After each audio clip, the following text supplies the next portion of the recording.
আমরা এমন এক সময় জন্ম নিছি যে সময় নতুন ব্রিজ বানানোর জন্য মাথা লাগতো, জানের উপরে রিস্ক নিয়ে বড় হয়েছি। ক্লাসে একটু কথা বললে যে নাম লিখে রাখতো, সেই ক্লাস ক্যাপ্টেন গুলা এখন কোন থানার ওসি জানতে চাওয়া আমার মন।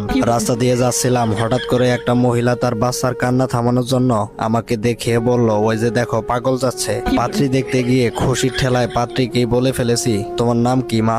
আমার এক বন্ধু লাইফে প্রথমবার ভুল করে গ্যামজাম করে ফেলেছিল, আর সেই গ্যামজামের গল্প আমাকে প্রতিদিন শোনায়। আমার ছোট বোনের কাছ থেকে 40 টাকা ধার নিয়েছিলাম, 4 বার শোধ করার পরেও বলতেছে এখনো নাকি 20 টাকা পায়। বিয়ের পর প্রথমবার শ্বশুর বাড়ি গিয়েছি, সকালে শুনি শ্বশুরের মানিব্যাগ থেকে টাকা হারাই গেছে। সবাই চিল্লাচিল্লি করে বলতেছে এটাই নাকি প্রথমবার হারাইলো। কালো মিষ্টি নিয়ে শ্বশুর বাড়ি গিয়েছিলাম, আমার শালি মিষ্টি দেখার পর বলতেছে মিষ্টির কালার আর আমাদের দুলা ভাইয়ের কালার একই।